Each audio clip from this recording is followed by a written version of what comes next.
How many people do you know who struggle with their health? Chances are, whether they show it or not, most of the people in your life do. And chances are, you're one of them.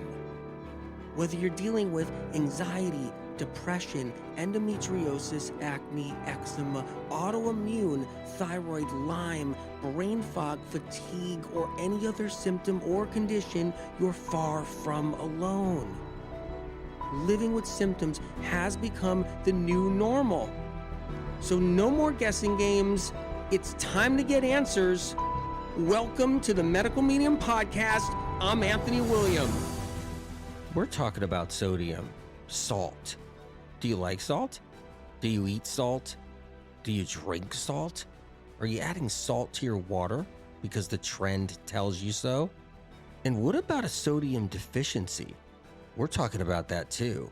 It takes some serious bravery learning salt truth, but it never goes well. Everyone usually just freaks out. The addiction is stronger than people believe. The salt demon almost always wins. Hang on for this ride and get yourself comfy because we are on the Salt Express. So I've been putting salt in my water. Yeah, you should do it too. I saw this scientific study online that says you need the sodium, especially if you're working out. Yeah, even my trainer, who's really hot, he said it should be in your water every time you drink, especially since we work out so much. Yeah, so I thought I would just try it, and I really like it, and I feel so much better. The sodium in your water trend. A trend that you would think is so backed by science and so important for us. But all it's really doing is just adding salt to already a high salt diet, because that's what our society does. Salts everything, and we get salted practically to death.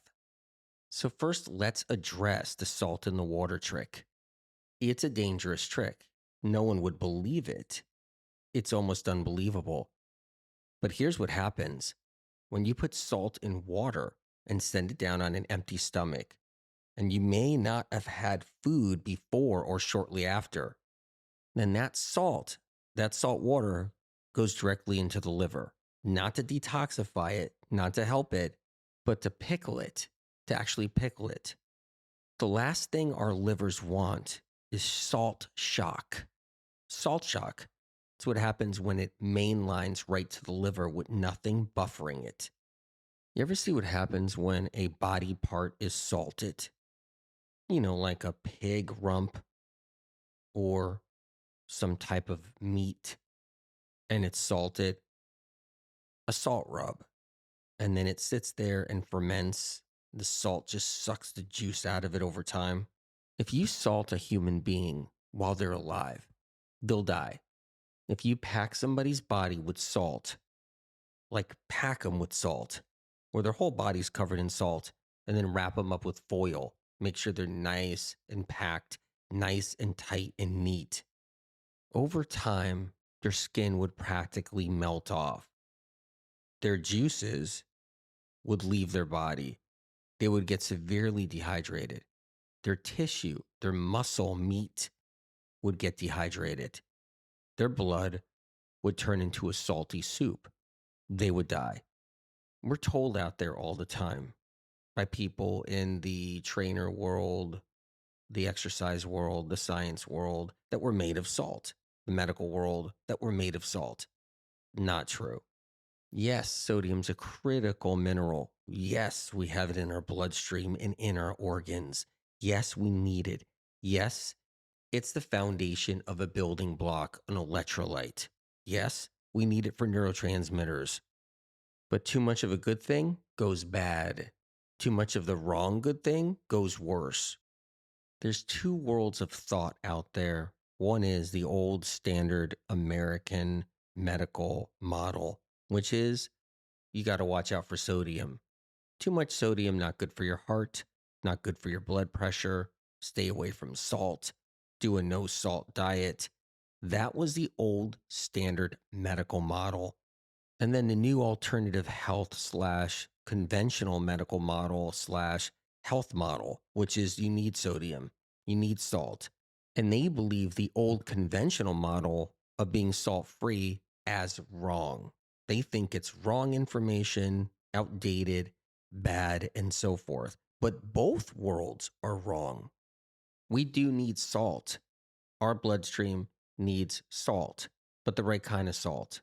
Our bloodstream doesn't need a teaspoon of salt or huge pinch of salt in a glass of water. Our bloodstream, our organs don't need a glass of water every few hours with a pinch of salt in it either.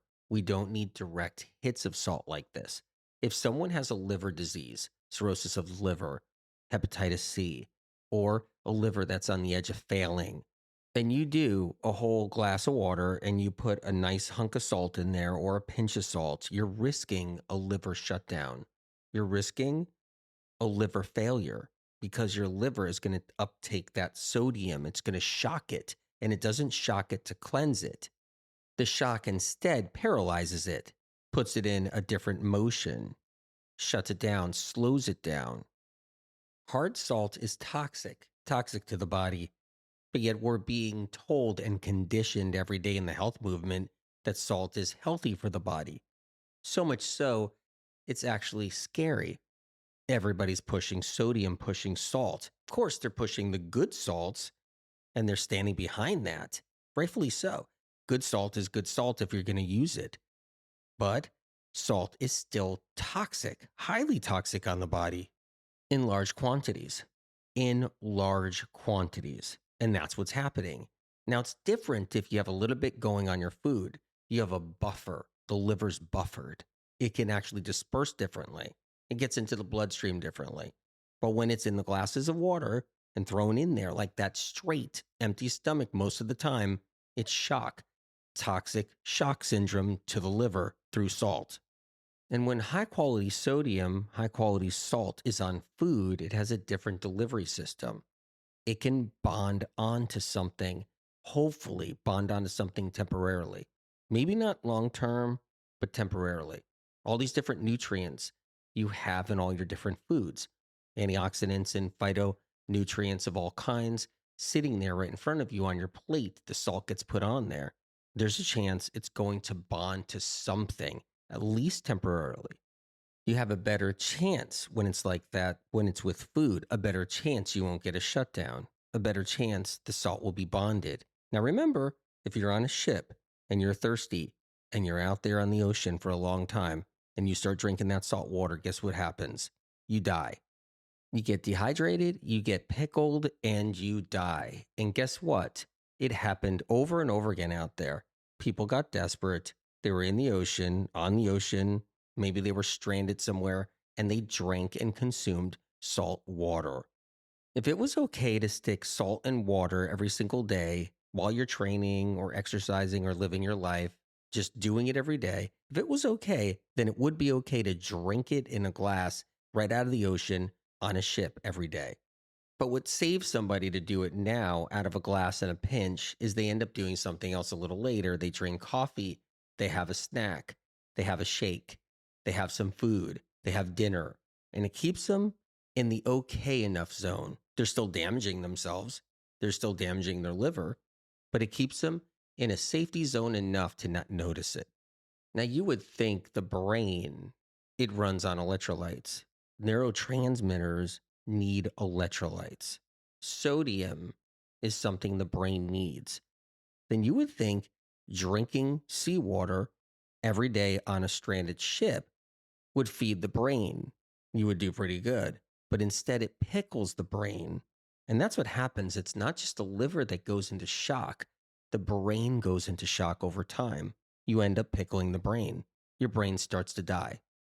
You would think this would be known or common sense would happen with someone. You can't drink ocean water because of the salt, the sodium. You end up with a tragic fate if you do. So, why is it good now? Why is it good to take a glass of water and add salt to it and drink it and promote it like a health thing? Same as a lot of things in alternative medicine and conventional, they're just wrong. They don't know. It's the Wild West. Mistakes are made. People suffer for it over time. Nobody really talks about it. It's swept under the carpet, but it becomes one big, great mistake. If it was a good idea, if it was smart, I would have talked about it long time ago. If it was intelligent, something to do, something that was good for us, I would have been promoting it and talking about it as a healing tool a long time ago. But instead, SOC told me lemon water. Squeeze lemon in water, flushes the liver of all these poisons and toxins first thing in the morning, flushes the body of toxins. It provides calcium, provides vitamin C, antioxidants, trace minerals. It's a key way to heal. It's a very important aspect of healing. And don't think it's smart now adding lemon to your salt water. Don't think that's a great idea either, where you put a pinch of salt in your water, then squeeze lemon into it. You're not outsmarting the fox. The fox is still going to break into the property and the hen house. It's still going to kill all the chickens and then leave a scat and laugh on its way out. You're not going to fix a problem by altering the problem, but keeping the problem still there. Instead, by adding the sodium, the salt to your lemon water, if you're somebody that does that, you just threw off the balance of what the lemon can do. The lemon water can't do the flushing action it once did. It can't be that cleanser for the liver anymore. It's been altered. The salt changed the chemistry. And when the salt changes the chemistry, someone is not going to get the results they need or what they're looking for. So when they're drinking the lemon water because they hear great things about it, but they're not getting results that they're supposed to get from the lemon water, they're going to think something's wrong. And yes, something is wrong. They don't know it. It's the salt they added to the lemon water. If the lemon tree thought it would be really smart to pull up all the sodium from the earth and fill the lemon with it and make it one big salt ball, one big salty lemon, then it would have happened in nature. The lemon tree would have drawn up sodium from the earth, just like celery does or spinach, and it would have been salty. Lemons would have been really salty. Now, lemons have a tiny bit of sodium in it. Not harsh sodium, not hard sodium, not sea salt, not Himalayan rock salt, but a tiny bit of trace sodium. If there was supposed to be grams of sodium in a lemon, then there would be. There's a reason why there's not. It throws off the balance of what the lemon is there for and what it does for us. Same thing as a tomato. Trace levels of sodium, but the tomato plant isn't producing nor driving up sodium from the soil into the tomato to make it super salty. If a farmer or gardener waters their crops with salt water, guess what happens? You would think maybe the salt water would just get sucked up, the sodium would get sucked up, everything maybe be saltier, the sodium would get into all the plants, but no, everything dies. You can't water a lemon tree with sodium-based water, salt water. You can't even have a portion of that water to be saturated in sodium. The tree dies. You can use a trace mineral solution. You can do that and feed your garden beds, feed your plants, your flowers, and your fruit trees. You can do it with a trace mineral complex fluid or liquid that's designed to dilute and nourish your plants. But you can't just take salt water and feed your plants with it. Everything dies because that's what happens. We're like a plant in some ways. You can't just pack us with salt like a salted fish. We'll die. And you can't just fill us up with salt water either because we will die as well. But yet, we need sodium. We need that mineral. We need it for our brains. We need it for our bloodstream.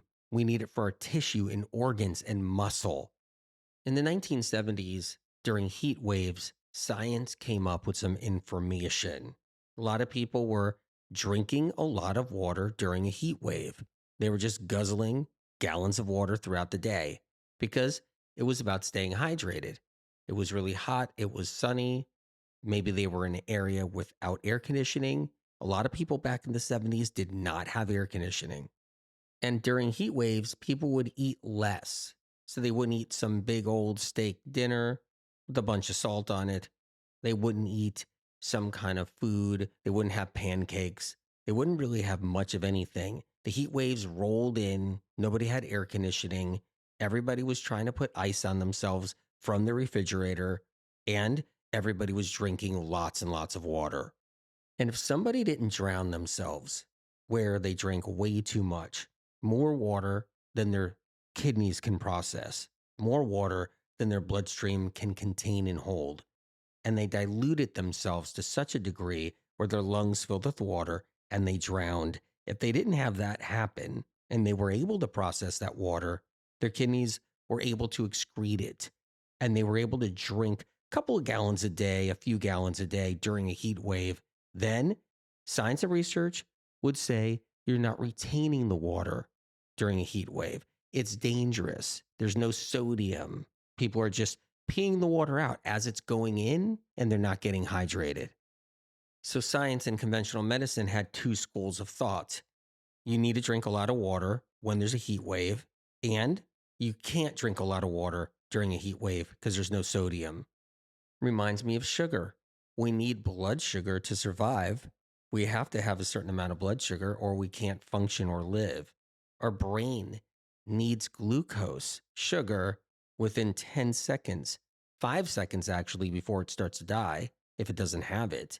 Sugar is what makes our bodies go around. But yet, there's a massive war against sugar. This is why fruit was under attack for so long. Natural sugar in fruit was under attack. Fruit fear. I talked about it for many, many years. Everybody in alternative health was against fruit. They just were. They called it all sugar and told people to stay away from it. But if people don't eat fruit of any kind, where are they going to get their glucose? What other sources? Lactose from dairy? What else? Corn? Different grains? Where are they getting their sugar? They have to get it somewhere. We have to survive. We have to live on it. We have to have it in our bloodstream. But the details and the nuances are critical in this because there's healthier sugars that are naturally derived from an apple. And then there's corn syrup, high fructose corn syrup. There's also other sugars too. There's honey, which is a very healthy sugar. And then at the same time, there's lactose, dairy, which is not a good sugar. All these details matter for somebody to be healthy and to protect your health and give them what they need. Same thing with sodium. We need it in our bloodstream, in our organs, in our brain. The details matter. There's a big difference from coconut water, which has sodium in it, and celery juice, which has sodium in it, and spinach, which has sodium in it, versus road salt or a healthier salt, like a good Himalayan rock salt or a good sea salt. There's a big difference.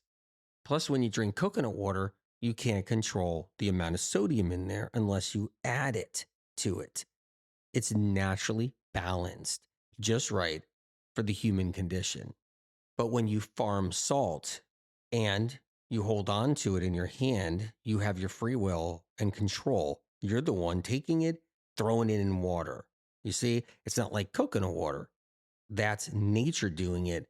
Somebody's hand isn't going and throwing salt up on the tree and it somehow gets inside the coconut. It's not, it's sealed.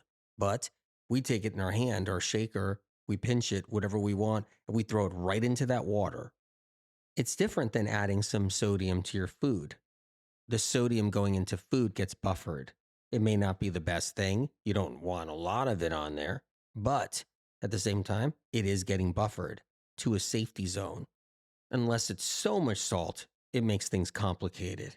Now, if you take honey, for example, do a tablespoon of honey because you got your free will, you got the jar of honey, you're not just doing a teaspoon, you're digging in and doing a big old tablespoon in your cup of tea. That's your free will doing it, or you're going to get in trouble. Not like salt. Take a tablespoon of salt, dump it in that glass of water, and send it down. There's a huge difference. Take a tablespoon of honey, put it in your mouth, chomp on it, swallow it, eat it. It's different. You take a tablespoon of salt, put it in your mouth, and sit there and chomp on it, and then swallow it and eat it. you'll see two different beasts. But let's talk about saltwater gargling. That's a different thing all on its own. I like it for certain things. If somebody has something like an ulcer in their mouth, they can do some saltwater gargling. But understand this, if you make it nice and thick with salt, little glass of warm water, you put a good tablespoon or more salt in there, you mix it up until it disappears, and then you gargle with it. You're not going to want to swallow all of that. You're not going to want to drink that with all the salt in there because there's a good chance you're going to vomit it back up because your body has a mechanism. It knows it's trouble. It knows it's problematic and it doesn't want it going down. And you end up getting a reflex. Your brain gets a message, sends it right down to the vagus nerves. Your vagus nerves say no, and that stuff comes right back up. But when you're gargling, you're really not supposed to swallow it. You're not. You're supposed to spit it back out and rinse your mouth out. Just like when you're on a ship floating out on the ocean and you ran out of your water supply, you're not supposed to be sitting there drinking flasks of water that came out of the ocean, salt water.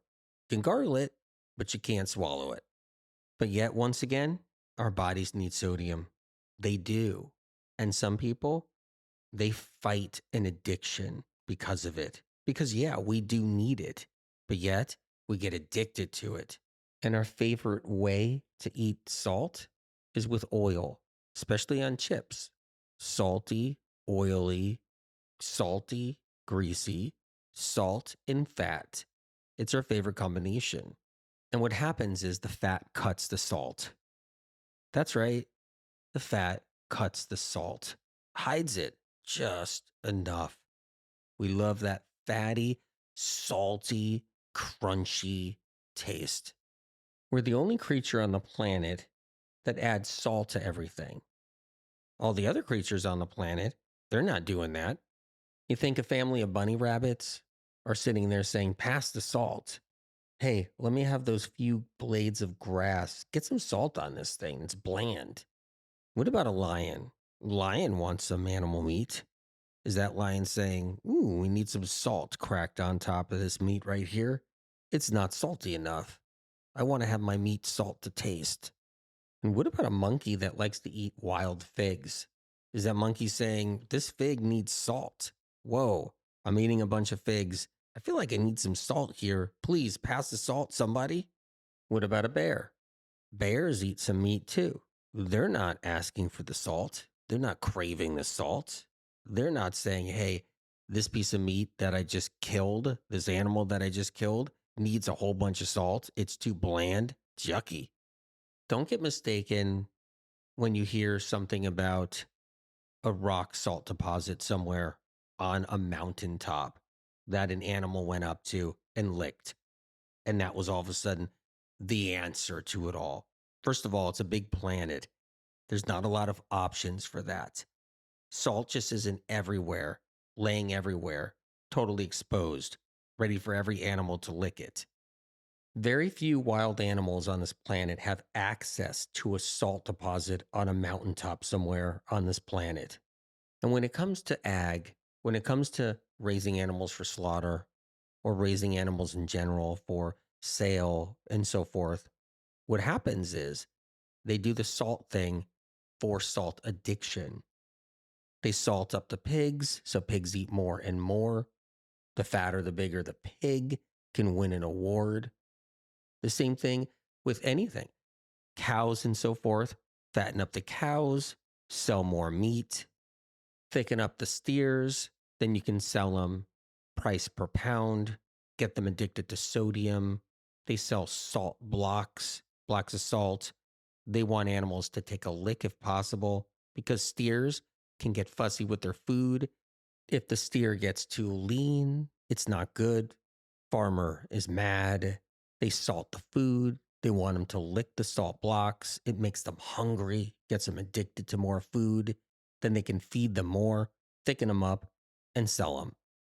Packaged food companies for humans put a lot of salt in there, plus MSG. People like it. They eat more. They get addicted. They fatten up. They want to eat more. They buy it again and again and again. Same old trick. Restaurants put the salt in the food. People love it. They come in more and more. They eat more of it. They go to a big old open buffet. They eat all they can eat. The salt makes them nice and hungry. Everybody's happy. That's how it rolls. Back centuries ago, when salt was for sale and it was a big deal, it was for preserving because people didn't have a way to preserve. They either fermented food or salted things, fermented things or salted things, or dried things. Fermented, salted, dried. It was a survival tactic. Doesn't mean it's great, doesn't mean it's good, but it was a survival method. And it became a commodity on sale for centuries, and an addiction. People got addicted to their sodium, to their salt, and people still are now every day. It's even in coffee. People don't realize it, but they put a little salt in coffee shops now. You don't know it. It's in the machines in some places. It's in the water in some places. It's there to make the cup of coffee little salty. It all makes it better, but it keeps people addicted and they go back to their coffee shops. There are people out there that try unsalted butter, but let's face it, how good is that? Have you had unsalted butter at all? Did you ever take a piece of toast, take unsalted butter, put it on that piece of toast and eat it? What did it taste like? Not as good as the salted butter. Now, there's people out there that are back to the land. They're actually churning their own butter. They're raising animals. They're doing it all. But guess what? They also have a bag of salt in the kitchen and they're adding it to their food for their children and for their husbands and for their families. They're still using salt every single day, even if they're not making salted butter. The salt addiction is real, but it's okay to have a little bit of a high quality salt. It's okay to put a little bit on your food. It dilutes it enough. It buffers it enough.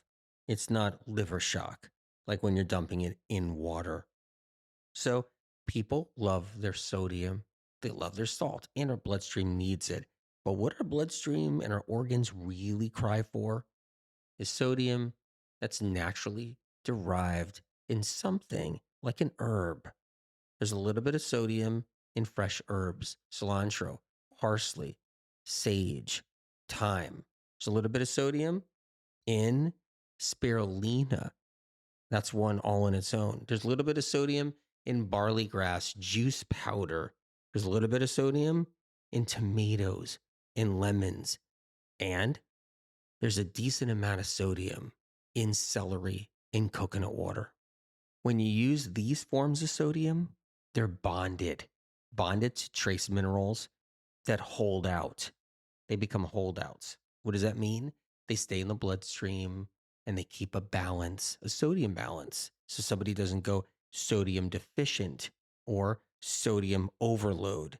It keeps the balance for the neurotransmitters, for the building blocks, the electrolytes, all of it. The celery that has sodium cluster salts, a subgroup of sodium on top of macrosodium. And then when you make a medical medium spinach soup, it is a powerful healing tool, and it's high in naturally derived sodium, the kind our bodies need that's in spinach. I love this treadmill. Yeah, it's like one of the best. Technology is amazing. See, if you use it this way, you could do a quick run on it. Yeah, no, I'm a trainer too. Like, how long you been in this gym? Like, how long you been coming here? Let's see, like I've been coming here for about a year. I like this treadmill too. It's like my favorite one. I haven't seen you here though. Like, really? You've been here for like 2 years? I totally have. I've been here for like 2 years. Yeah, do you do salt water? Because that's something you should do. I see you're sweating a lot. You mean like putting like a pinch of salt in like a glass of water, like every day and every morning? And after my workouts? I tried it like a while ago. You think I should like do it again? You should totally do that. I'm a trainer. I've been training for years, and I have a coaching practice. I can help you out and we can figure things out. That's one tip I can give you that's really good. Okay, like that's really cool. I really like that. You know, this is like a really great place. It's on its way in, and soon again, on its way out. A new biohack, which is really old hat. Been tried before, revived and retried, sold once more. Who can sift through them all and know which ones can make people live strong or fall? But Lord, oh Lord, can you shine a light on the misguided bio tricks that saturate the health information shores? Lord, oh Lord, help the sick. Avoid the jagged rocks that are made up of egotistical health slumlords. An ocean trip turns into a tragic turn of events when the captain says there's no fresh water left on the ship, and batten down the hatches. It's time to drink our urine first to quench our thirst before we have no choice but to drink the salty ocean water. And as the days go by, one by one, they sicken and die. For the water with flavor has no place in a man's stomach before the bowel labors. It's all fun to shout out a salt trick, while science backs it up with an animal lick, which could be partially okay if the details and the nuances were known and taught and learned in a certain way and not gone astray. So lo and behold, it finally makes sense, so an unsuspected person doesn't take another blow and get burned and set back while trying to move forward. Never all is lost. Your body's healing and picking back up. It tips the scale back to quicker recovery. Life restores. The body forgives once more. You now hold the keys to the healing door. Original published medical medium information gets stolen and poached by podcast doctors, social media doctors, influencers, and medical clinics. Medical medium information has never yet been proven wrong by medical science and research. Instead, the opposite. Only proven right and then taken from medical medium published material and used in the conventional and alternative health communities.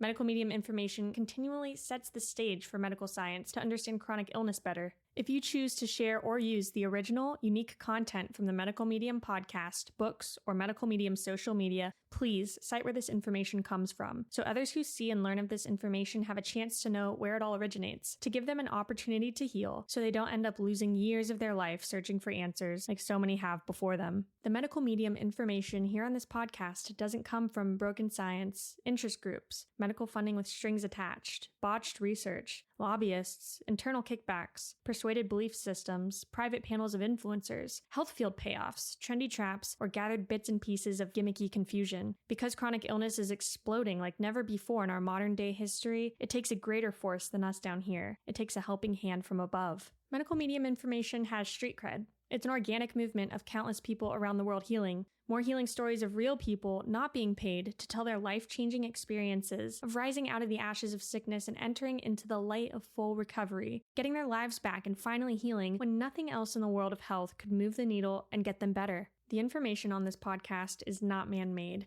It comes from above, from a higher source. Whatever you believe in, whether God, the universe, the light, or the creator, or if you believe in nothing at all, that we're just floating through space together on this rock. Know that the information you hear on this podcast is separate from all the other noise out there. It comes from a different place, a pure, untampered with, advanced, clean, uncorrupted, original, primary source, a higher source, spirit of compassion.